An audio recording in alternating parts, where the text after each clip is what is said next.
Hello, students. Let us study another part of this topic. We have been studying greenhouse technology. Now, let us go to the remaining part. There are different kinds of greenhouses, and these greenhouses are classified on the basis of utility, on the basis of construction, and other criterias are used. Now, let us see greenhouse types based on utility.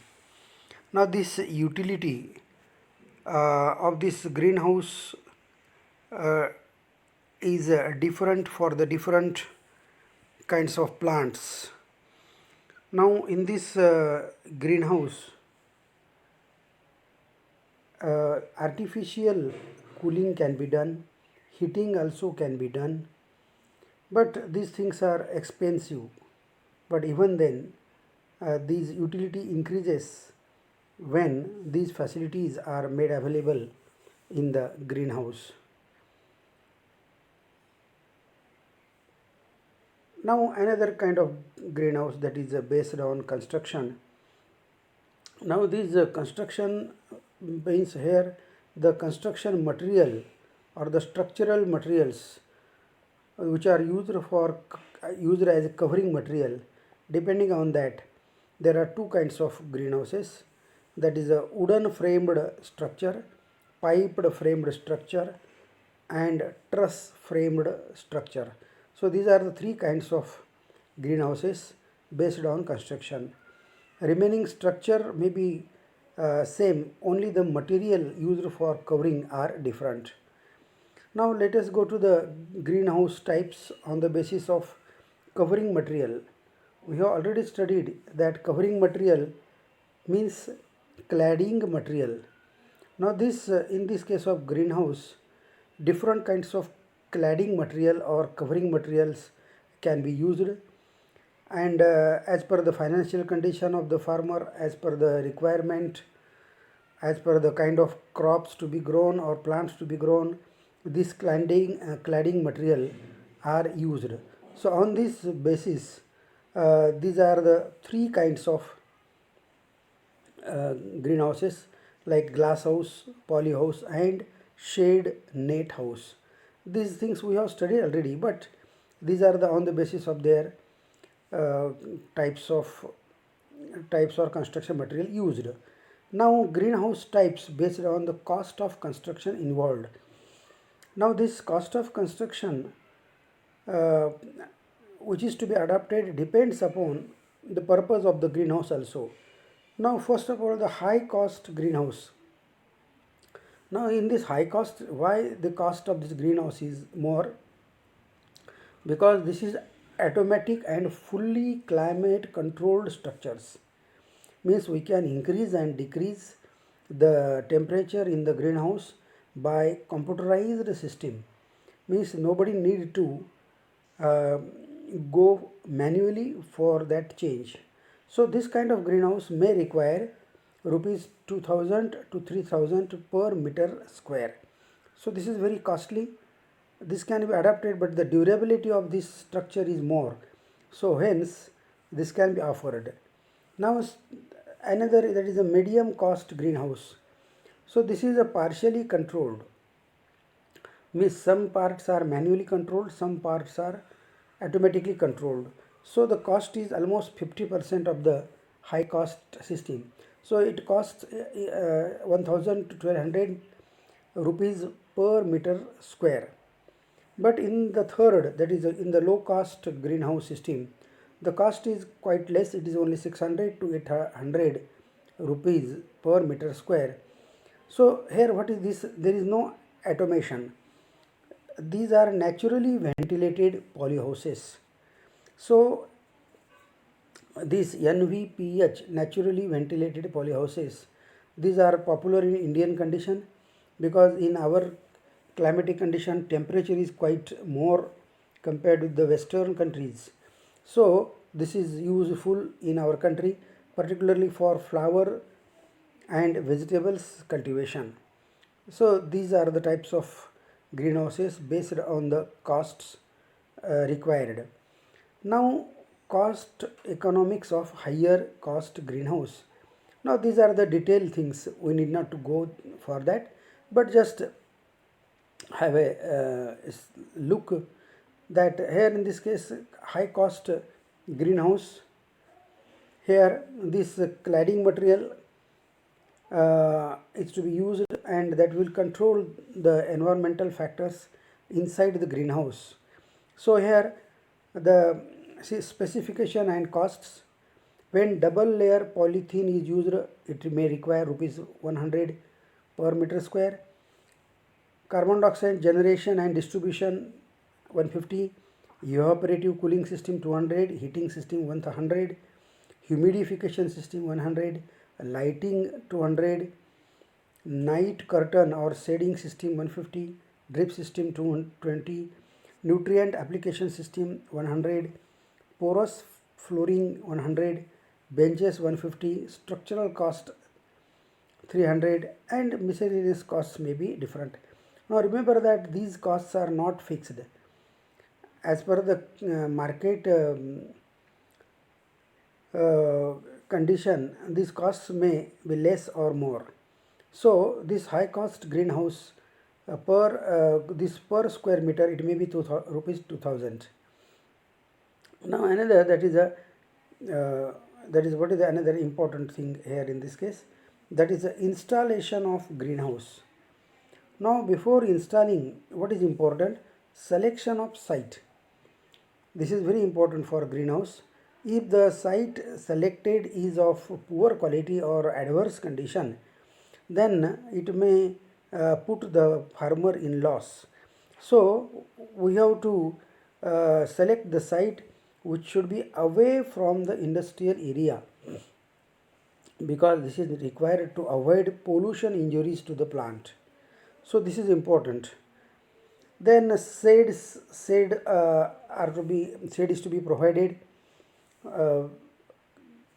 but that shade should not be the building shade. So other systems may be made available. So here in this case, this site should be a reasonably high level from ground, because if it is high level, then there will be no problem of draining out water, excessive water, rainfall water. If it is a low lying area, then there will be waterlogging condition, and then it will be difficult for growing the seedlings. So proximity to the site, that probable market is required, no doubt, means the greenhouse can be close to the city but not close to the industrial area. When it is close to the city, we can sell the product easily with less transportation expenditure, and there should be sufficient water. Labor availability is also important, electricity supply. All these factors are important, and these factors are usually available in the city vicinity. Now design frame. Now for this design frame, we can use different kinds of frames: GI pipes, galvanized iron pipes, or steel angles can be used for frame making. Then this depends upon the layout and climatic condition. But while doing so, while designing the frame, we have to consider some points, like the frame should be light in weight. So when it is light in weight, it will be easy to install, and the durability will be also more. So the material should be also easily available in the area, particularly where bamboo and wood, if are available, then it is good for making the structure. And then the frame should be even from all sides. Slope of the roof should be made that there should be no water stagnation, means water should not stagnate on the roof and not on the ground. That arrangement should be made. It should be easy to change the cladding material. Whatever covering material we use, that is not of permanent nature, that gets tear out within 2 years, so we have to change. So that should be easily changeable. Sufficient ventilation, this is the most important factor. The this is why important in Indian condition, because in our Indian condition the temperature is usually more, except few states. So ventilation is very important. Then we have to use UV stabilized polythene film. Ultraviolet stabilized polythene films are to be used, and that should be of 200 micron thickness. So 200 micron thickness, this is a good cladding material. Now have a look at this different parts of the a particular greenhouse. Now let us go from left to right. Now here in this greenhouse, you can see the structure, that there are ventilations are there. Now this is a curtain pipe or foundation pipe. Then these are the side corridors. These are also side corridors.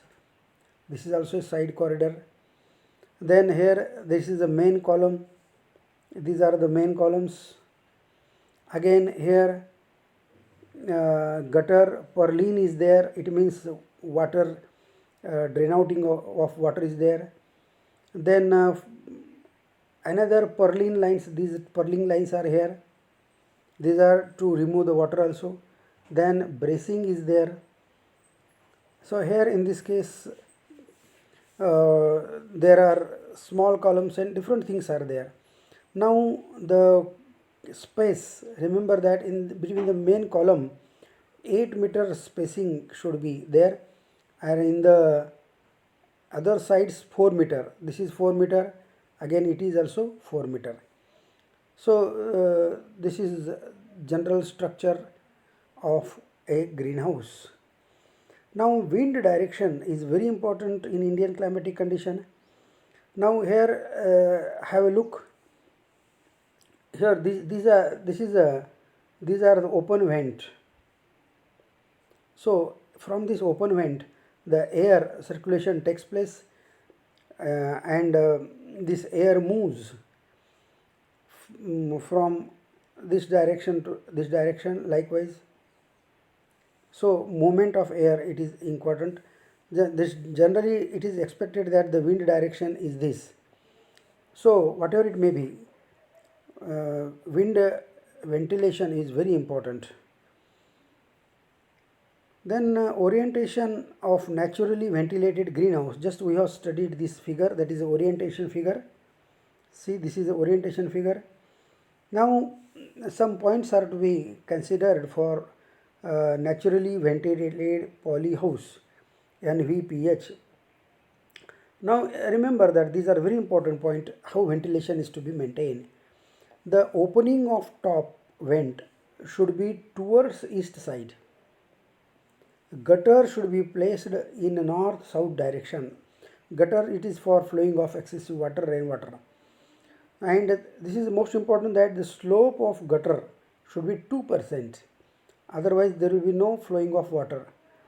Again slope, again the gable side should not be more than 1.25%. Then we have to erect the beds for raising of crops. So here in this case we can use the you can make the beds, and the soil of the bed should be sterilized one, and if there is no proper sterilization, then there is a possibility of growing different pathogens. Now this sterilization process, making of bed, is very cumbersome and very time consuming, but it is to be made. So have a look at this picture. This is a typically naturally ventilated polyhouse, NVPH. This is usually followed in our country. This is the inside picture, shade net house, flat type of nursery. So generally in these years, in these many years, there is a awareness about making of greenhouse. So many people are erecting these greenhouses because here in this case less soil is required for growing as media. We can use the polythene bags for these purposes. Then the benches can be either fixed or movable. So there are different criteria are there.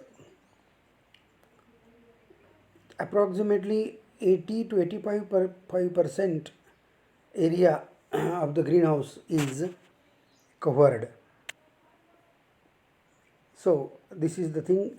Next time we will see about installation of irrigation system.